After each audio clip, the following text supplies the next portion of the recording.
Good morning students, आप लोगों का मेरे यूट्यूब चैनल हिंदी ज्ञान सागर में हार्दिक स्वागत है। आज हम पढ़ेंगे समास। तो आइए देखते हैं हम समास। समास का अर्थ होता है संक्षिप्त या संक्षेपण। समास का अर्थ होता है संक्षिप्त या संक्षेपण करना, यानी किसी दो पदों को मिलाकर संक्षिप्त कर देना। इसका डिफिनेशन है दो या दो से अधिक पद को इस प्रकार मिलाना कि उनके आकार में कमी आ जाए और अर्थ भी पूरा निकल जाए। इसी संक्षेप की क्रिया को हम समास कहते हैं। समास के भेद क्या हैं? इसमें दो पद को मिलाकर हम उसे संक्षिप्त कर देते हैं, उसे एक नया नाम दे देते हैं और उसका अर्थ भी पूरा प्रकट होता है। समास के भेद हैं। समास के 6 भेद होते हैं। पहला है आपका अव्ययीभाव समास, तत्पुरुष समास, कर्मधारय समास, द्विगु समास, द्वंद्व समास और बहुव्रीहि समास। हम पहले इनके बारे में थोड़ा जान लेते हैं। अव्ययीभाव समास क्या है? इसमें पूर्व पद की प्रधानता होती है। दो पद होते हैं, इन्हीं दोनों पदों में किसी न किसी एक की प्रधानता होती है। अव्ययीभाव समास जो है इसमें पूर्व पद की प्रधानता होती है। तत्पुरुष समास इसमें उत्तर पद की प्रधानता होती है, यानी दूसरा पद।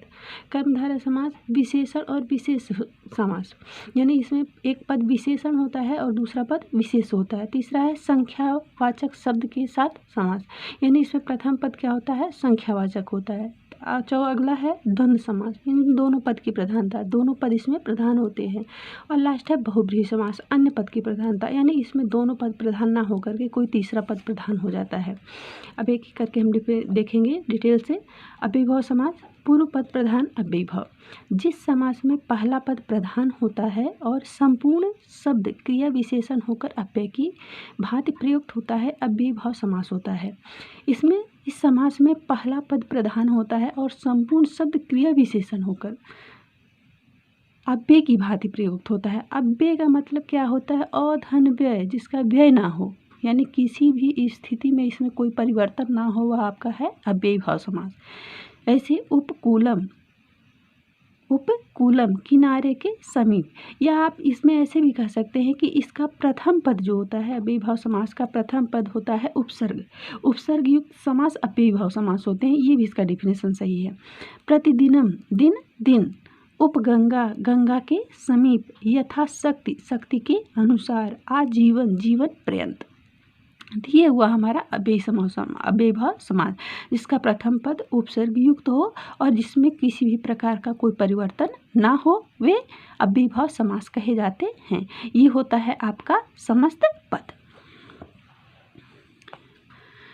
तत्पुरुष समास, जिस समास में द्वितीय पद प्रधान होता है तथा दोनों पद के मध्य कारक चिन्हों का लोप होता है, उसे हम तत्पुरुष समास कहते हैं। इनमें दो पद, हमेशा पद ही चलेगा, दो पदों के योग से बनता है समास, तो दोनों पदों के मध्य कारक चिन्ह का लोप होता है, उसे हम तत्पुरुष समास कहते हैं। कारक के आधार पर तत्पुरुष समास 6 प्रकार के होते हैं। कर्म तत्पुरुष, करण, संप्रदान, आपादान, संबंध, अधिकरण तत्पुरुष। ठीक है। अब देखिए राजपुत्र, राजा का पुत्र। नेत्रहीन, आँखों से अंधा। गौशाला, गाय के लिए शाला। अब इसमें देखिए राजा का पुत्र, कर्ता ने कर्म को करण से, संप्रदान के लिए, आपादान से, संबंध का के कीत। इसमें देखिए आ गया का, तो ये हो जाएगा कौन सा? संबंध तत्पुरुष। नेत्रहीन, आँख से अंधा, कर्ता ने कर्म को करण से, तो यहाँ हो जाएगा ये आपका करण तत्पुरुष। गौशाला, गाय के लिए शाला, कर्ता ने कर्म को करण से, संप्रदान के लिए, गाय के लिए शाला, तो हो जाएगा इसमें चतुर्थी तत्पुरुष। यानी इस प्रकार से संप्रदान तत्पुरुष इस प्रकार से इसमें होता है, जिस कारक चिन्ह का लोप होता है वही समास होता है। अगला है आपका कर्मधारय समास। जिस समास में विशेषण और विशेष्य का संबंध हो, अर्थात प्रथम पद द्वितीय पद की विशेषता बताता हो, वहाँ कर्मधारय समास होता है। जिस समास में विशेषण और विशेष, यानी प्रथम पद विशेषण, द्वितीय पद विशेष हो, कर्मधारय समास कहलाता है। जैसे नील कमल, नीला है जो कमल, नील कमल, कमल की विशेषता क्या है? नीला। तो प्रथम पद क्या हो गया? विशेषण, और द्वितीय पद विशेष। जो विशेषता बताता हुआ विशेषण, जिसकी विशेषता बता जा रहा हुआ विशेष। नीला है जो कमल। पुरुषोत्तम, उत्तम है जो पुरुष, पुरुष कैसा है? उत्तम।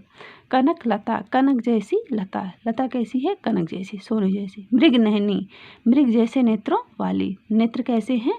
मृग के समान। इस प्रकार इसमें हो गया आपका कर्मधारय समास। नेक्स्ट देखते हैं हम द्विगु समास। जिस समास में प्रथम पद संख्यावाची विशेषण हो तथा जो पूरे पद समूह या समाहार का बोध कराए उसे द्विगु समास कहते हैं। यानी प्रथम पद द्विगु समास में प्रथम पद सदैव संख्यावाची होते हैं, संज्ञा का बोध कराते हैं। जैसे त्रिभुवन, तीन लोकों का समूह। भुवन त्रि मतलब तीन लोकों का समूह। एकांगी, एक अंग का, एक आ गया। इकट्ठा, एक जगह स्थित, इसमें भी एक आ गया। दोपहर, दोपहर के बाद का समय, ठीक है। चतुरानन, चार आन। यानी जिस प्रकार से प्रथम पद जहाँ भी संख्या का बोध कराता हो वहाँ होता है हमारा द्विगु समास। अगला है आपका द्वंद्व समास। जिस समास में दोनों पद प्रधान होते हैं तथा दोनों पद के मध्य और का लोप होता है उसे हम द्वंद्व समास कहते हैं। इसमें दोनों पद प्रधान होते हैं और दोनों पदों के मध्य और का लोप होता है, और का, तथा, व। जैसे माता पिता। अब माता पिता तो इसका है, जब हम विग्रह करेंगे तो क्या हो जाएगा, माता और पिता। लोटा डोरी, लोटा और डोरी। दाल चावल, दाल और चावल। गुरु शिष्य, गुरु और शिष्य। भाई बहन, भाई और बहन। यानी इसमें दोनों पद प्रधान होते हैं, केवल एक पद की प्रधानता नहीं होती बल्कि दोनों पद प्रधान होते हैं और दोनों पद को और तथा के द्वारा अलग किया जाता है, विग्रह किया जाता है। और लास्ट है हमारा बहुब्रीहि समास।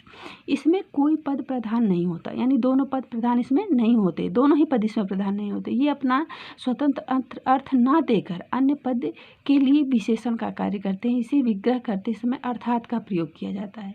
दोनों पद प्रधान ना होकर कौन प्रधान हो जाता है, कोई तीसरा पद, कोई अन्य पद प्रधान हो जाता है, इसलिए हम इसे कहते हैं बहुब्रीहि समास। जैसे पीताम्बर, पीला वस्त्र है जिनका, यानी आगे यहाँ पर कौन प्रधान है, जिनका।